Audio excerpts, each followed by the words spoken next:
de la mañana y justamente para finales de la semana pasada estábamos charlando con Gaby Piro sobre qué podíamos tomar en su columna de historia y estábamos charlando también de la desigualdad, ¿no?, que se viene mostrando. Y dijimos, bueno, tomemos un poco de la desigualdad de la vivienda, porque hoy lo que se ven son los grandes countries. De hecho, cuando fuimos a Guernica, el camino para llegar a la toma está plagado de unos countries que más madera, las casas que se ven ahí. Y empezamos a decir, bueno, ¿y qué pasa con los grandes palacios en la ciudad de Buenos Aires? Con esas grandes mansiones que tenían los millonarios y también en base a qué las hacían. Así que acá Gabriel nuestro Piro. especialista en historia, Gabriel Piro, nos va a desasnar un poco del tema. Gaby, muy buenos días, ¿cómo andás? Hola Tom, hola Pato, ¿cómo andan? Bien, ¿y Bien, ¿todo vos? bien? ¿Vos? Tranqui. Bueno, sí, un poco charlábamos esto porque la verdad es que es un problema que nosotros ahora lo vemos acrecentado por la crisis, en donde se mezcla el COVID y toda la situación de los últimos tiempos, pero la verdad es que es un problema que casi que atravesó toda la historia argentina. Y yo pensaba, ¿no? Digo, bueno, ¿cómo podemos ejemplificar esto? Y quería concentrarme en un momento en donde se supone que era un momento de crecimiento económico, digamos, de crecimiento de la economía, como fue principios del siglo XX, ¿no? Argentina, granero del mundo, exportaciones, Potencia mundial. ganancias, potencia mundial, etcétera. Bueno, esa misma época fue en la que convivieron los grandes palacios que hoy vemos en la ciudad de Buenos Aires, zona embajadas, zona cruzando las Heras, cruzando Libertador, y al mismo tiempo las primeras Villa Miseria, los conventillos. Entonces vamos a comentar un poco, describir cómo era este panorama y después reflexionar un poco juntos sobre las conclusiones. El primero que quería mencionar es el Palacio Fernández Anchorena. ¿Por Papá. qué? Porque ya veníamos hablando de esa familia, ¿no? El palacio este es construido en 1907 a pedido de Juan Antonio Fernández y Rosa Irene de Anchorena a un arquitecto francés, Edouard Le Molinier, y fue construido una combinación de Art Nouveau, Luis XV, 3 plantas, un palacio espectacular. Pero fíjense este detalle, una de las hijas, que es la que termina heredando este palacio, Florinda Fernández de Anchorena, está casada con Georges de Castellane, que era un aristócrata francés, que era a su Gómez no vez se nieto de colaba, ¿no? Charles Por ahí. Gould. ¿Cómo? Gómez nunca. No, no, no, jamás, triple, cuádruple apellido todo. Y Charles Gould era uno de los principales empresarios del ferrocarril en Estados Unidos, junto con Morgan, Rockefeller, a ese nivel, y era el abuelo, además de este esposo. ¿Qué quiero decir con todo esto? Toda la vida de estos aristócratas pasaba generalmente en el extranjero, es decir, el palacio, enorme, gigantesco, luego no estuvo habitado, digamos, lo tenían acá como casa de fin de semana cuando venían a buscar lo recaudado a la Argentina, pero estaban totalmente vinculados con la aristocracia y el gran poder extranjero. El palacio más tarde es adquirido por Adelia Arilaos de Olmos, una de las mujeres más ricas de su época y una fervorosa católica, al punto de que el palacio, tras su muerte, lo termina donando a la Nunciatura Católica, es decir, una propiedad que termina después en manos de la Iglesia y es así como funcionó durante mucho tiempo, al punto de que cuando vino Juan Pablo II a la Argentina, en el 82 y en el 87, se alojó en nada más ni nada menos que en el Palacio Fernández de Anchorena. Lo que me interesa para contrastar es que en el mismo año en que es creado este palacio, es una belleza arquitectónica, pero totalmente inutilizada, es la enorme huelga de inquilinos de la ciudad. Ese mismo año se movilizaron 250 conventillos contra el aumento del precio de los alquileres, y no es casualidad, hay una relación entre estas dos cosas. ¿Por Claro. qué? Porque claro, el aumento de la actividad agrícola y el aumento del negocio de la tierra hace que aumente el precio del suelo, el precio de la tierra y al mismo tiempo la especulación inmobiliaria con el precio de la tierra.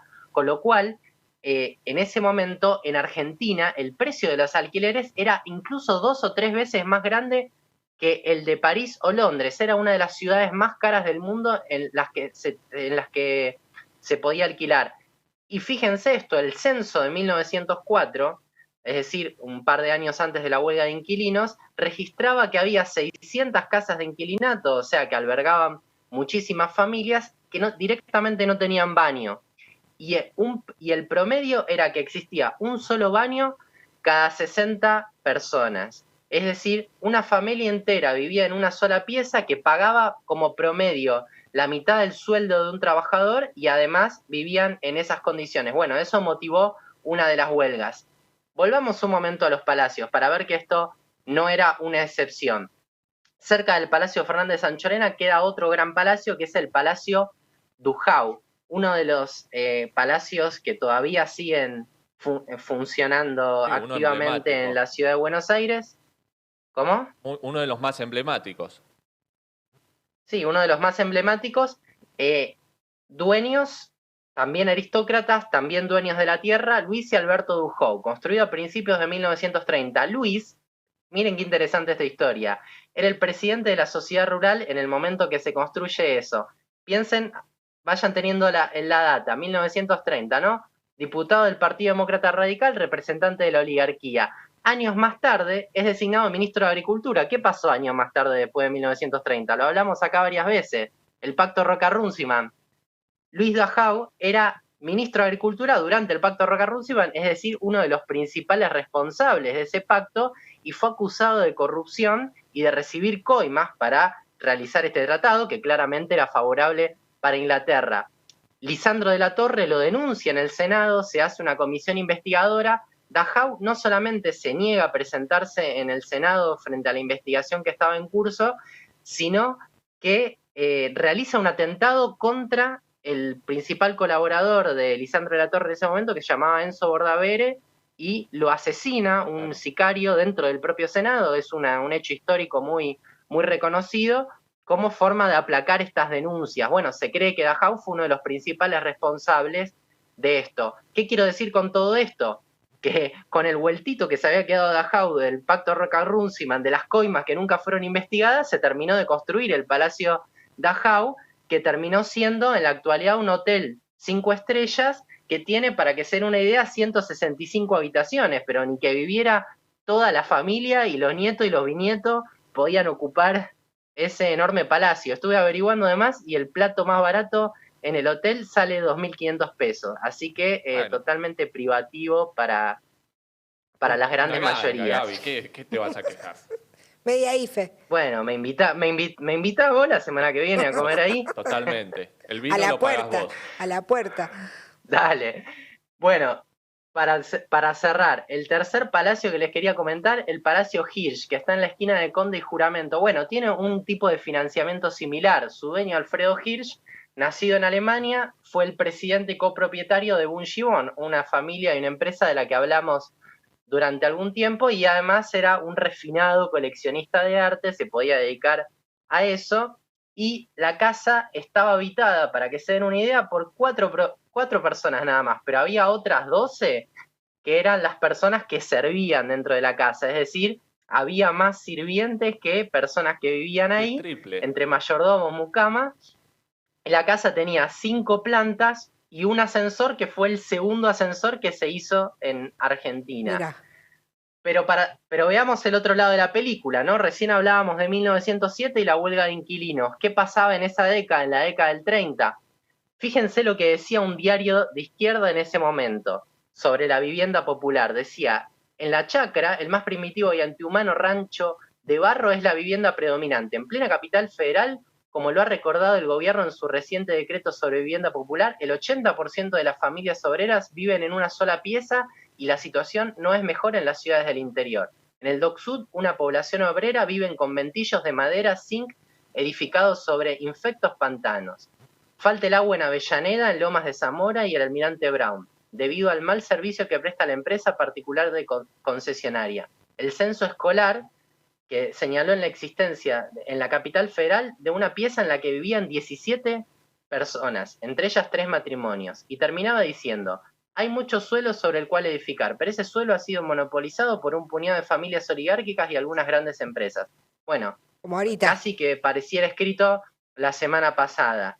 Y para terminar también, dos poetas o dos artistas que también reflejaron. Nosotros antes veíamos a Norman Brisky, bueno, en ese momento también había artistas comprometidos con estas causas. Roberto Art describe toda esta situación en un artículo que publicó que se llama Desocupados de Puerto Nuevo, que habla de una de las primeras villas miseria de la capital federal, la llamada Villa Desocupación, ferozmente criminalizada y estigmatizada por los medios de la época.